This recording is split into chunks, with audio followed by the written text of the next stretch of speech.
Now Faraday's second law of electrolysis, it states that यह नियम कहता है when the same quantity of electricity is passed through different electrolytic solution connected in a series, the weight of substance deposited at electrode are directly proportional to their chemical equivalent weight और equivalent weight। यह नियम कहता है कि अगर आप different electrolyte लेते हैं, जैसे सपोज करिए एक कंटेनर लिया, इसमें अगर हमने लिया ZnSO4 का सॉल्यूशन, दूसरा कंटेनर लिया, इसमें लिया कॉपर सल्फेट सॉल्यूशन, तीसरा सॉल्यूशन लिया, इसमें लिया H2SO4, तो अलग अलग कंटेनर में अलग अलग ये इलेक्ट्रोलाइट लिया।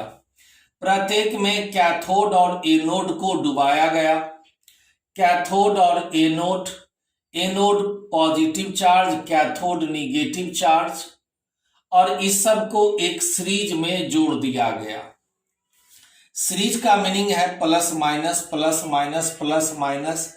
निगेटिव को जोड़ा पॉजिटिव से, निगेटिव को पॉजिटिव से, फिर निगेटिव को कनेक्ट किया पॉजिटिव से, और यहां जो इलेक्ट्रिक करंट प्रवाहित किया गया, सेम अमाउंट ऑफ इलेक्ट्रिसिटी अगर प्रवाहित किया जाए, तब जो अमाउंट ऑफ सबस्टांस जो इस इलेक्ट्रोड पर जमा होगा, जैसे जिंक आयन इस पे आएगा कैथोड पर, यहां पर कैथोड पर Cu2 प्लस आयन आएगा, तो जितना पदार्थ की मात्रा इस इलेक्ट्रोड पर जमा होगा, एकत्रित होगा, वह डायरेक्टली प्रोपोर्शनल होगा उसके इक्विवेलेंट वेट का। तो नियम कहता है when the same quantity of electricity is passed, अगर समान मात्रा में इलेक्ट्रिसिटी प्रवाहित किया जाए अलग अलग इलेक्ट्रोलाइटिक सॉल्यूशन से, डिफरेंट इलेक्ट्रोलाइटिक सॉल्यूशन से कनेक्टेड जो जुड़ा रहता है एक सीरीज में, तब वेट ऑफ सबस्टांस, पदार्थ का जो वेट है या मास है जो डिपॉजिट होगा, जमा होगा इलेक्ट्रोड पर, वह डायरेक्टली प्रोपोर्शनल होगा उस पदार्थ के केमिकल इक्विवेलेंट वेट का या इक्विवेलेंट वेट का। जैसे मान लिया W1 ग्राम और W2 ग्राम ये वेट है, मास है जो डिपॉजिट होता है इलेक्ट्रोड पर। जब by passing the same quantity of electricity, जब समान मात्रा में इलेक्ट्रिसिटी प्रवाहित किया गया और उस सबस्टांस का इक्विवेलेंट वेट मान लिया E1 और E2, ये केमिकल इक्विवेलेंट है क्रमशः। तो सेकेंड लॉ के अनुसार W1 क्या है? वेट ऑफ सबस्टांस जो इलेक्ट्रोड पर जमा होगा। जैसे ये ZnSO4 आयोनाइज्ड होगा Zn2 प्लस SO4 2 माइनस, तो ये जो जिंक आयन है या कैथोड पर जमा होगा निगेटिव टर्मिनल पर। तो यह जो पदार्थ की मात्रा जो जमा होगा वो weight W1 directly proportional to equivalent weight, zinc का इक्विवेलेंट वेट अगर जिंक लेंगे तो। W2 डायरेक्टली प्रोपोर्शनल E2, या W1 इक्वल टू कांस्टेंट के लिया into E1 first equation, W2 equal to K into E2 second equation. अब equation first में divide कर दीजिए इक्वेशन सेकेंड से, तो W1 बाय W2, K और K cancel, E1 by E2, E1 by E2, this is third equation. W1 by W2 equal to E1 by E2। अभी अभी आपने Faraday first law of electrolysis में पढ़ा, W equal to Z into I into T, first law में आपने पढ़ा। इसीलिए W1 equal to Z1 I into T, चूंकि सेम क्वांटिटी है इलेक्ट्रिसिटी का, इसलिए I और T कांस्टेंट लिया। W1 equal to Z1 I into T, W2 equal to Z2 into I into T।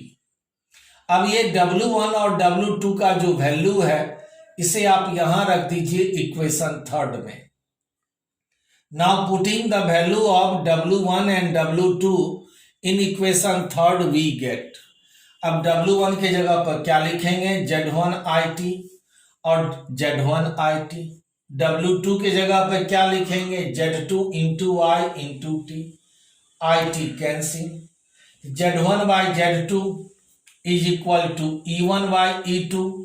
इस तरह से Z जो है इलेक्ट्रोकेमिकल इक्विवेलेंट, यह डायरेक्टली प्रोपोर्शनल है इक्विवेलेंट वेट का. thus इस प्रकार if the same quantity of electricity is passed through the different